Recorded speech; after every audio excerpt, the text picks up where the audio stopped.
Fala galera, tudo bem? Sejam bem-vindos a mais uma aula aqui na LAC Concursos. Eu sou o professor João Kleber e estarei ministrando a disciplina de Informática Básica para vocês. Bom, o que nós vamos falar sobre hoje, professor? Nós iremos falar sobre mecanismos de segurança, tá? Só que antes que a gente comece a aula, eu vou falar uma coisa para vocês. Se você não viu a aula de princípios, de segurança da informação e muito menos viu a aula de redes de computadores, peço que você volte na playlist e veja a aula. Por que eu estou falando isso?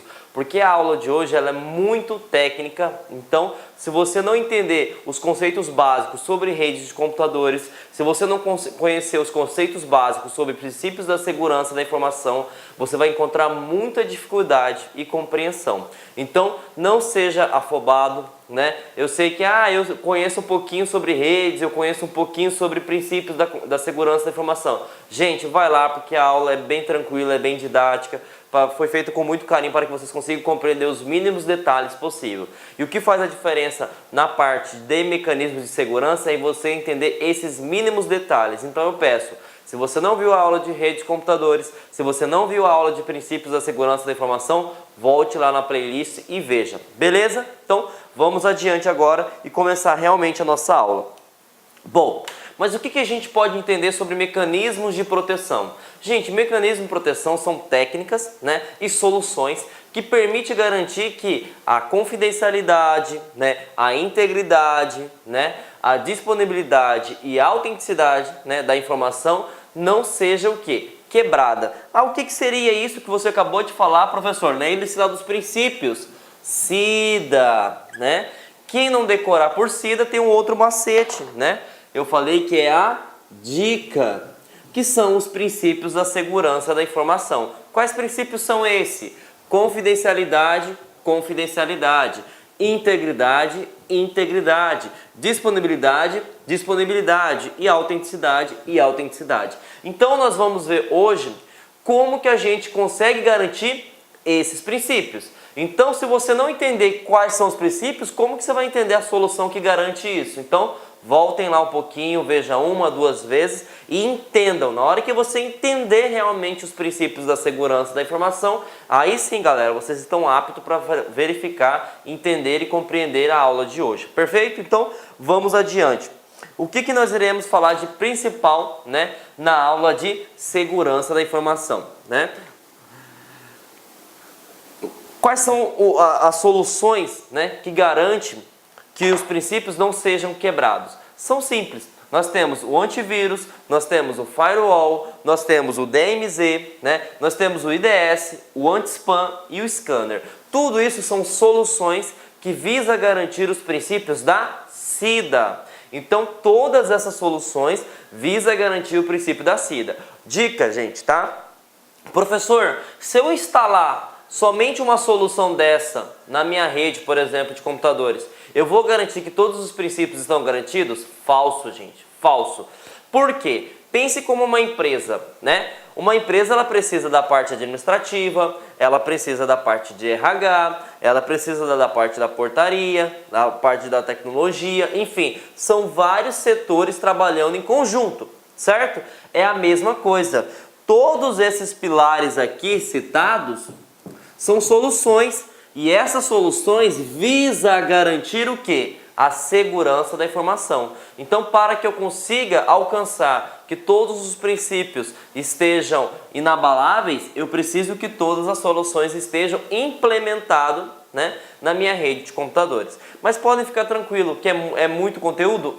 Mas eu fiz da melhor forma possível para que você consiga compreender, principalmente focado para a parte de concurso, que é o que vocês querem aprender, o que é importante. Então eu não foquei nos mínimos detalhes, foquei realmente no que cobra em concurso, o conceito, e as suas principais funcionalidades. Beleza? Então vamos começar a ver sobre antivírus, Antivírus é uma coisa bem interessante porque o pessoal imagina que é o seguinte: a palavra antivírus fala você vai neutralizar, você vai detectar, você vai evitar, você vai atuar na neutralização ou remoção de programas. E todo mundo pensa que só existe vírus.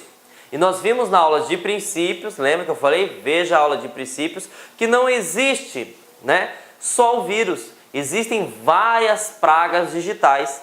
Pragas digitais é como se fosse um malware, assim como o vírus, né? Que ele tem funções para roubo de informações, para monitoramento, né? E tem, entre outras, tantas funcionalidades maléficas, né? E a gente pode citar os vírus que nós vimos na aula passada, os backdoors, os hotkeys, os trojan, faltou um Tzinho aqui, né? Os worms, os adware e o spyware.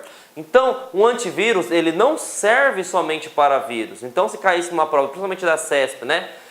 Antivírus é um programa, né, que permite detectar, evitar e atuar na neutralização ou remoção de vírus. Somente isso? Falso. Porque não é somente vírus. Ele consegue também trabalhar todas essas funções. Detectar, evitar, atuar e remover programas. Então foca aqui na palavra programas mal intencionados. Então o antivírus ele não foca somente no vírus, ele foca em todos os vírus e pragas digitais.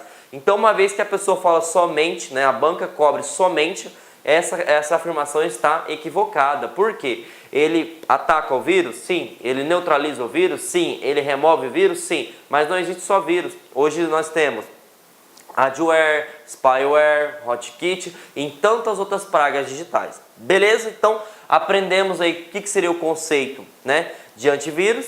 Ele serve para neutralizar, para detectar, né, para remover pragas digitais, ou também chamado de softwares mal intencionados. Beleza? Agora vamos entender como que ele funciona, tá?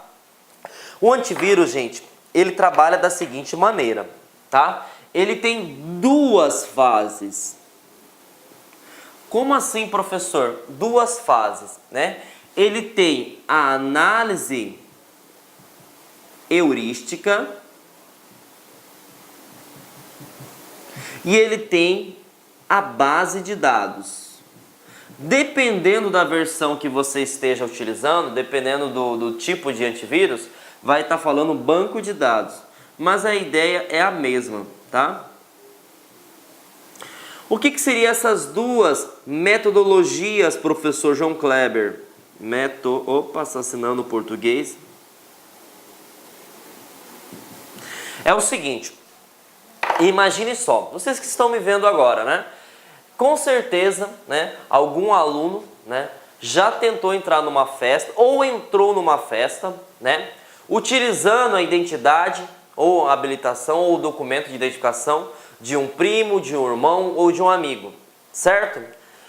Por que você está falando isso, professor João Kleber? É a mesma forma que eu estou querendo dizer para vocês que a base de dados, né, de um antivírus é onde é armazenado todas as informações de vírus que se existem.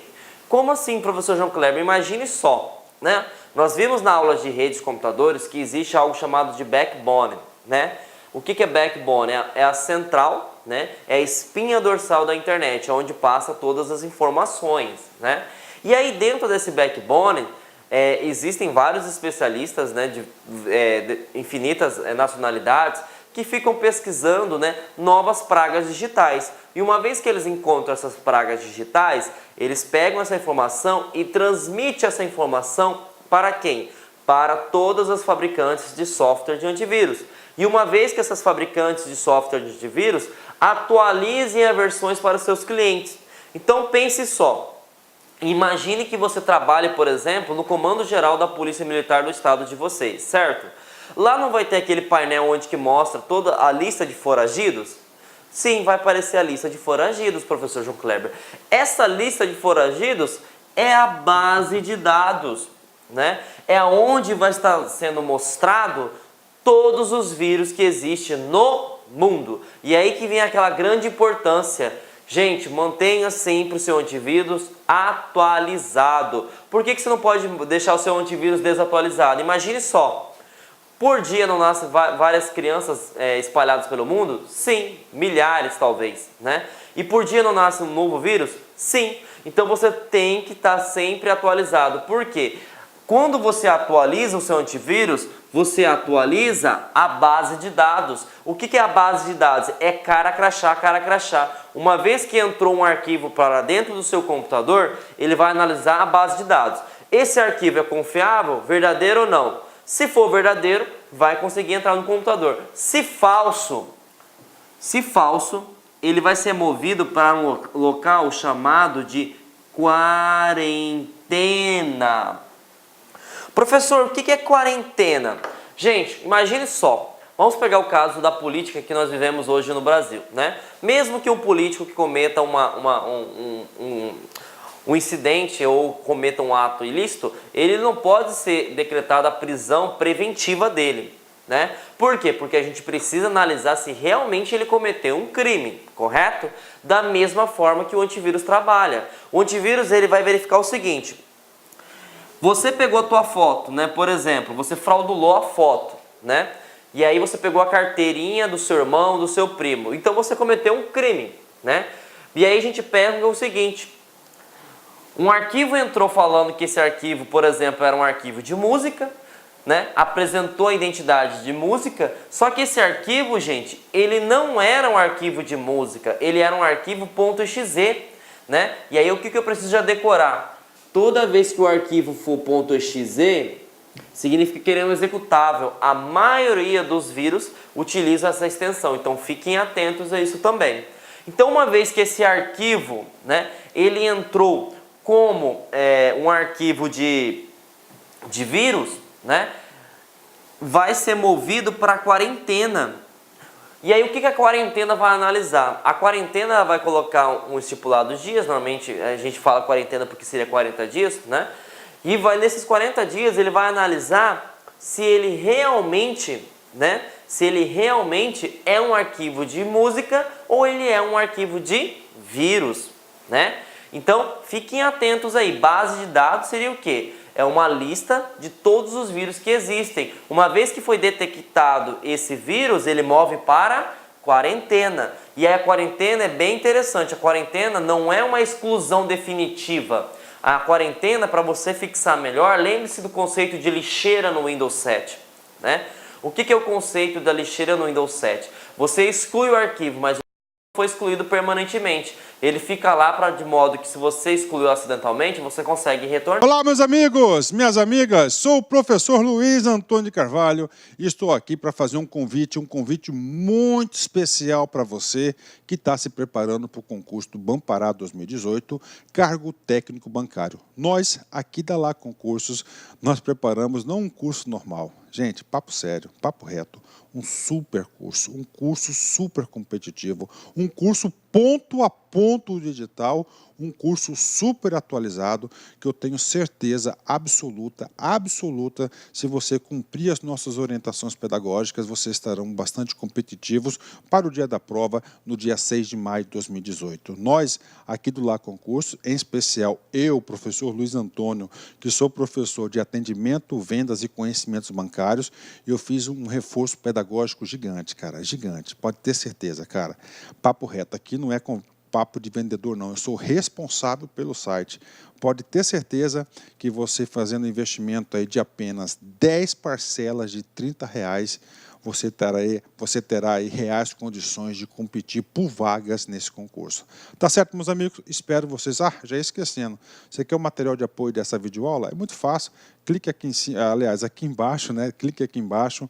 Você faz um pequeno cadastro no nosso site. Você poderá aí efetuar o download gratuitamente dessa videoaula que você acabou de assistir, que aliás é uma videoaula, pequeno, 10, 20% da videoaula, só é um pequeno trecho demonstrativo para vocês conhecerem a qualidade dos nossos professores. Tá certo, meus amigos? Espero vocês. Forte abraço, fique com Deus. Tchau, tchau. Fui!